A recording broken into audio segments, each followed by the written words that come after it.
റബ്ബിൽ ആലമീൻ അസ്സലാത്തു വസ്സലാമു അലാ റസൂലിൽ അമീൻ വഅലാ ആലിഹി വസഹ്ബിഹി അജ്മഈൻ അമ്മാ ബഅദ് റബ്ബി ഇശ്റഹ് ലി സദ്രി വയസ്സിർ ലി അംരി വഹ്ലുൽ ഉഖ്ദത മിൻ ലിസാനി യഫ്ഖഹു ഖൗലി. പ്രിയമുള്ളവരെ, അസ്സലാമു അലൈക്കും വറഹ്മത്തുള്ളാഹി വബറകാതുഹു. അൻ ഇബ്നു അബ്ബാസ് റളിയല്ലാഹു അൻഹുമാ അന്ന റസൂലുള്ളാഹി സ്വല്ലല്ലാഹു അലൈഹി വസല്ലം ഖാല അർബഉൻ മൻ ഉഅതിയഹുന്ന ഫഖദ് ഉഅതിയ ഖൈറദ് ദുനിയ വൽ ആഖിറ ഖൽബുൻ ശാകിറുൻ വലിസാനുൻ ദാകിറുൻ വബദനുൻ അലൽ ബലാഇ സാബിറുൻ വസൗജത്തുൻ ലാ തബ്ഗീഹി ഖൗനൻ ഫി നഫ്സിഹാ വലാ മാലിഹി. ഇബ്നു അബ്ബാസ് റളിയല്ലാഹു അൻഹു നബി തിരുമേനി സല്ലല്ലാഹു അലൈഹി വസല്ലം അരുൾ ചെയ്യുന്നു, 4 കാര്യങ്ങൾ നേടിയവന് ഇഹത്തിലും പരത്തിലും ഉത്തമമായത് ലഭിച്ചു. നന്ദി കാണിക്കുന്ന ഹൃദയം, ഖൽബുൻ ഷാക്കിർ, അല്ലാഹുവിനെ സ്മരിക്കുന്ന നാവ്, വലിസാനുൻ ദാക്കിർ, പരീക്ഷണങ്ങളിൽ ക്ഷമ അവലംബിക്കുന്ന ശരീരം, വബദനുൻ അലൽ ബലാഇ സ്വാബിർ, തന്റെ ശരീരത്തിലും ഭർത്താവിന്റെ ധനത്തിലും വഞ്ചന ഇഷ്ടപ്പെടാത്ത ഭാര്യ, സൗജത്തുൻ ലാ തബ്ഗീഹി ഖൗനൻ ഫി നഫ്സിഹാ വലാ മാലിഹി. ഒരിക്കലും വിലമതിക്കാനാവാത്ത 4 ദൈവിക അനുഗ്രഹങ്ങളെ കുറിച്ച് വളരെ പോസിറ്റീവായ ഓർമ്മപ്പെടുത്തലാണ് ഈ ഹദീസ്. ഒരു മനുഷ്യന്റെ വളർച്ചയിലും വികാസത്തിലും ഹൃദയത്തോളം സ്വാധീനം ചെലുത്തുന്ന മറ്റൊരു അവയവുമില്ല. ഹൃദയമാണ് എല്ലാം. നമ്മുടെ ജീവിതത്തെയും ശരീരത്തെയും ഒക്കെ നിയന്ത്രിക്കുന്നത് ഹൃദയമാണ്. ഹൃദയം കൽപ്പിക്കുന്നത് പ്രവർത്തിക്കുക എന്നതല്ലാതെ ശരീരത്തിലെ മറ്റൊരു അവയവങ്ങൾക്കും ഒരു പങ്കുമില്ല എന്നതാണ് സത്യം. അതുകൊണ്ടാണല്ലോ റസൂലുള്ളാഹി സ്വല്ലല്ലാഹു അലൈഹി വസല്ലം പഠിപ്പിച്ചത്, അല്ല വഇന്ന ഫിൽ ജസദി മുദ്ഗ, അറിയുക, നിങ്ങളുടെ ശരീരത്തിൽ ഒരു മാംസപിണ്ഡമുണ്ട്. ഇദാ സലഹത്ത് സലഹൽ ജസദു കുല്ലു വഇദാ ഫസദത് ഫസദൽ ജസദു കുല്ലു അല വഹിയൽ ഖൽബ്. ആ മാംസപിണ്ഡം നന്നായാൽ ശരീരം മുഴുവൻ നന്നാവും. അത് മോശമായാൽ ശരീരം മുഴുവൻ മോശമാകും. അറിയുക, അതത്രേ ഹൃദയം. നമ്മുടെ ഖൽബ് അള്ളാഹുവിനെ കണ്ടെത്തുകയും അള്ളാഹുവിന്റെ അനുഗ്രഹങ്ങളോട് നന്ദി കാണിക്കുകയും ചെയ്യുമ്പോൾ ശരീരം അനുസരണയോടെ അതിന് വഴങ്ങും. നമ്മുടെ അവയവങ്ങൾ തെറ്റുകുറ്റങ്ങളിൽ നിന്ന് അകന്നു നിൽക്കാനും അള്ളാഹുവിന്റെ മാർഗത്തിൽ ഉറച്ചു നിൽക്കാനും അത് കാരണമാകും. ഇത് കാണണ്ട, ഇതിനെപ്പറ്റി ചിന്തിക്കണ്ട, അങ്ങനെ ആലോചിക്കേണ്ട, മുന്നോട്ട് പോകണ്ട എന്നൊക്കെയുള്ള തീരുമാനം ആദ്യം വരുന്നത് ഖൽബിൽ നിന്നാണ്.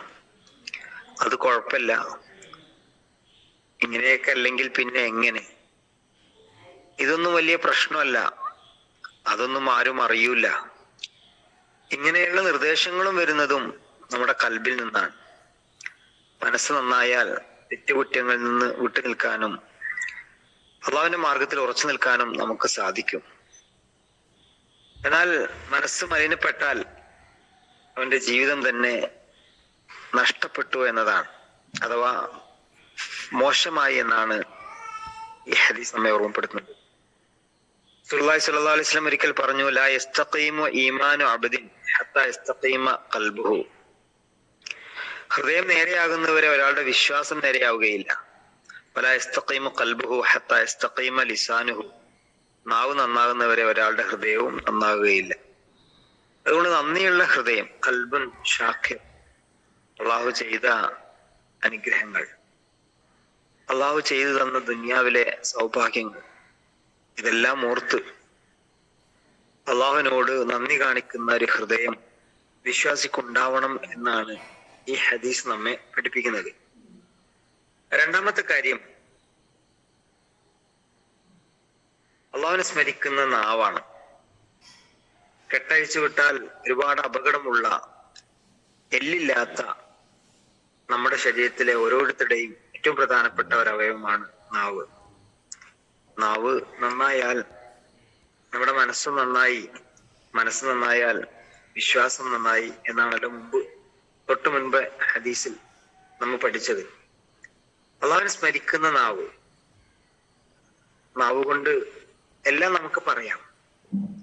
ഒരു നിയന്ത്രണവും നമുക്കില്ല, ആരും നമ്മെ കൺട്രോൾ ചെയ്യാനില്ല. എന്നാൽ ആ നാവ് സുബ്ഹാനല്ലാഹ്, അൽഹംദുലില്ലാഹ്, അല്ലാഹു അക്ബർ, സുബ്ഹാനല്ലാഹി വബിഹംദി, സുബ്ഹാനല്ലാഹിൽ അസീം, രാവിലെ എഴുന്നേൽക്കുമ്പോൾ അൽഹംദുലില്ലാഹില്ലദീ അഹ്യാനാ ബഅദമാ അമാതനാ വഇലൈഹി നുശൂർ, രാത്രി കിടന്നുറങ്ങുമ്പോ ബിസ്മിക അല്ലാഹുമ്മ അമൂതു വഅഹ്യ, നല്ല കാര്യങ്ങൾ കാണുമ്പോ സുബ്ഹാനല്ലാഹ്, ജീവിതത്തില് പ്രയോജനങ്ങൾ ലഭിക്കുമ്പോ അൽഹംദുലില്ലാഹ്, ഏതെങ്കിലും തെറ്റുകളിലേക്ക് വഴിമാറുമ്പോ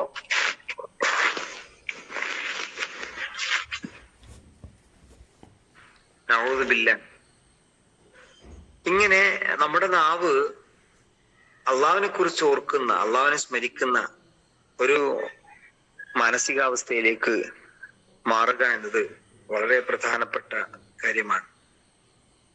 മൂന്നാമത്തെയും നാലാമത്തെയും കാര്യം കൂടുതൽ വിശദീകരിക്കുന്നില്ല. ഇൻഷാ അല്ലാഹ് മറ്റൊരു സന്ദർഭത്തിൽ ഇത് സൂചിപ്പിക്കാം. പരീക്ഷണങ്ങളിൽ ക്ഷമ അവലംബിക്കുന്ന ശരീരമെന്ന ജീവിതം ഒരു ബലമാണ്. വ്യത്യസ്തങ്ങളായ അവസ്ഥകൾ ജീവിതത്തിൽ മാറി മറിഞ്ഞുകൊണ്ടേയിരിക്കും. സന്തോഷത്തിൽ മാത്രം അള്ളാഹുവിനോട് നന്ദി കാണിക്കുന്ന, അള്ളാഹുവിനെ ഓർക്കുന്ന മനസ്സല്ല.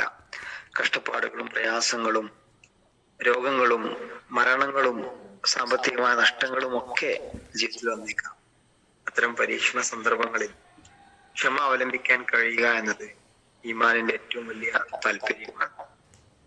നാലാമത് പറഞ്ഞത് തന്റെ ശരീരത്തിലും ഭർത്താവിന്റെ സമ്പത്തിലും വഞ്ചന ഇഷ്ടപ്പെടാത്ത ഭാര്യ എന്നാണ്. എണ്ണത്തുണകൾ പരസ്പരം വിശ്വാസമുള്ളവരായി മാറും. പരസ്പര വിശ്വാസം നഷ്ടപ്പെട്ടാൽ ജീവിതം തന്നെ നഷ്ടപ്പെട്ടു. അതുകൊണ്ട് പരസ്പര വിശ്വാസം ഉണ്ടാവുക. പരസ്പര വിശ്വാസം നഷ്ടപ്പെടുന്ന സാഹചര്യങ്ങളും സമീപനങ്ങളും പെരുമാറ്റങ്ങളും സ്വഭാവങ്ങളും ഇല്ലാതിരിക്കുക എന്നതും ഇണതുണകൾ പരസ്പരം ശ്രദ്ധിക്കേണ്ടുന്ന ഒരു കാര്യമാണ്. ഇവിടെ പ്രവാചകൻ പറഞ്ഞ വാക്ക് നമ്മൾ ഗൗരവത്തോടു കൂടി തന്നെ ശ്രദ്ധിച്ചു നോക്കിയേ. വസൗജത്തുൻ വലാ തബ്ഗി ഖൗനൻ ഫീ നഫ്സിഹാ വലാ മാലിഹി, അവളുടെ ശരീരത്തിലും ഭർത്താവിന്റെ സമ്പത്തിലും വഞ്ചന ഒരിക്കലും ഇഷ്ടപ്പെടാത്ത ഭാര്യ. ഈ 4 അനുഗ്രഹങ്ങൾ ഒരാൾക്ക് ലഭിച്ചാൽ നന്ദി കാണിക്കുന്ന ഹൃദയം, അള്ളാഹുവിനെ സ്മരിക്കുന്ന നാവ്, പരീക്ഷണങ്ങളും പ്രയാസങ്ങളും ഉണ്ടാകുമ്പോൾ ക്ഷമിക്കാൻ കഴിയുന്ന ഒരു ശരീരം, തന്നെ വിശ്വസിക്കുന്ന ഒരു ഇണ, തന്നെ വഞ്ചിക്കാത്ത ഒരു ഇണ, ഇത് മനുഷ്യന്റെ ഏറ്റവും വലിയ സൗഭാഗ്യങ്ങളിൽ പെട്ട പ്രധാനപ്പെട്ട അനുഗ്രഹങ്ങളാണ്. അല്ലാഹു സുബ്ഹാനഹു വ തആല ഇത്തരം സൗഭാഗ്യങ്ങൾ നൽകി നമ്മെ എല്ലാവരെയും അനുഗ്രഹിക്കുമാറാവട്ടെ. സ്വർഗത്തിൽ അള്ളാഹുവിന്റെ സാമീപ്യം, പ്രവാചകന്റെ സാന്നിധ്യത്തിൽ ഒരുമിച്ച് കൂടാൻ നമുക്ക് എല്ലാവർക്കും അല്ലാഹു സുബ്ഹാനഹു വ തആല തൗഫീഖ് നൽകി അനുഗ്രഹിക്കുമാറാവട്ടെ. വആഖിറു ദഅവാനാ അൽഹംദുലില്ലാഹി റബ്ബിൽ ആലമീൻ. അസ്സലാമു അലൈക്കും വറഹ്മത്തുള്ളാഹി വബറകാതുഹു.